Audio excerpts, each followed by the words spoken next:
as part of the council now, what do you think North by Northwest or North by Northeast rather needs more CanCon, or what's going to come out of the South by Southwest meetings?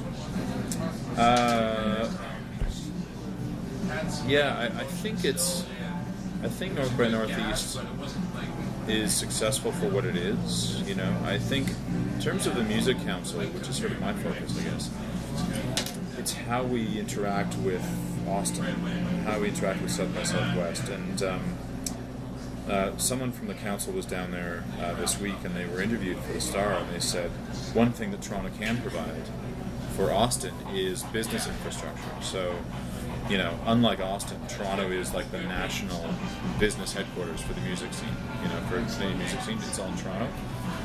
So one thing Toronto has that I think Austin doesn't have is that business savvy, the business infrastructure. So, you know, I think ultimately, you know, in the perfect future, when we're all in flying cars and we're just disembodied brains in jars, in the cars, in the bars, I think there will be a Toronto Music Council office in Austin year-round, which I will live in and suntan a lot. Making lots of quad. Yeah, and eat a lot of barbecue because they got great barbecue.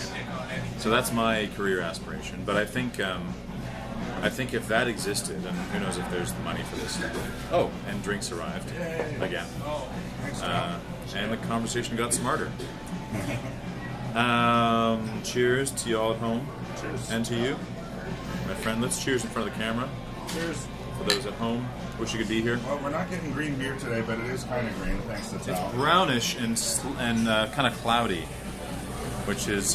tastes wonderful. It's not green, but it's alcoholic. So, it is St. Patrick's Day, as I've said. Yeah, I think, you know, it's so young. The Music Council is so embryonic that we don't know. Like, I think St. Patrick's Day next year will be when, A, we meet again to drink, and B, the council can be judged as to how well it's done. Because at that point, we will have done the Pride Week, which is this June, and we'll be sort of in full form for the Pan Am Games. So we'll be ramping up that preparation, and we will have sort of a better idea of what the Austin affiliation, what the Austin piece looks like. So we've got the perfect world scenario where we've got an office in Austin. What happens for the Toronto scene? Does it pick up as far as the number of bands, the quality of bands, the number of venues, all of the above? I think we have enough bands, so I think we have enough venues. I think there needs to be more. I think one place where the council can help out is connecting bands to sort of more non-traditional spaces, specifically restaurants. And certainly for the Pan Am Games, we're attempting to, you know, we're looking at how that would work, like how to approach bars and sort of incentivize restaurants to have live music, and then how to anticipate their questions and sort of facilitate that piece, you know. So we go to a bar owner and we say, you know, we want the city to be full of music for Pride Week and for Pan Am Games, and we want you to book a band. And their questions are going to be, where do I find this band? How much do I pay them? How do I get a PA system? How does it work? Right. They'd be like, you know, we're into it. In theory, tell us how to do it. Excuse me. So I think our job is to tell them how to do it. So part of that is like a band database. Every band in Toronto, part of this database, you know, maybe organized with genres.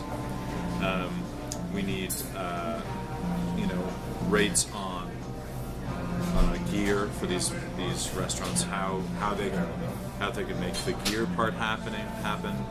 What they should pay musicians. What that looks like. Right. And I think what we say to these restaurants is that, in addition to having great music for this massive week in Toronto, where there's thousands of people here, we will promote you on our website. So for the Pan Am Games for Pride Week, or for an app that we develop, you know, for people coming to town, you're going to be front and center on that app, front and center on our website. So that's your incentive for doing this. And also, people will read about you on the app or whatever, come to your restaurant, and then have a great live music experience after a day of whatever happens during the Pan Am Games, which I'm not entirely sure what that is. Certainly people running around sweating, I think is part of it. South by Southwest might be a little punky overall as a kind of a venue for punk bands, perhaps. Yeah. I do sense that, the Queen Street West crowd is generally where the North by Northeast congregates. What about, the outskirts, and how, should we really even bother developing an area that's not progressive, not as indie, sticks to more classic rock or that sort of thing? Can the word actually spread to parts of town that... For South by Southeast or North by Northwest? Yeah, I think you pretty quickly get into some logistical issues. I mean, in the east end of Toronto, where we are now, where I live, there aren't that many live venues, right? There are a handful. Like, this is the only cafe, and they have live music, but it's not really a live venue. They stick a band in the corner of the other part of the bar. And that's kind of true most of the East End. And then if you go further afield, it's sort of fewer and fewer bars venues for people to play, but also you don't have that kind of, and that would be great. But really, people are ultimately going to congregate around the Queen West and western Toronto, and so So is it worth putting resources into hosting events, in the 905 when it's not really going to link into South by North by Northeast because everybody's going to be there anyway. So you got to come downtown.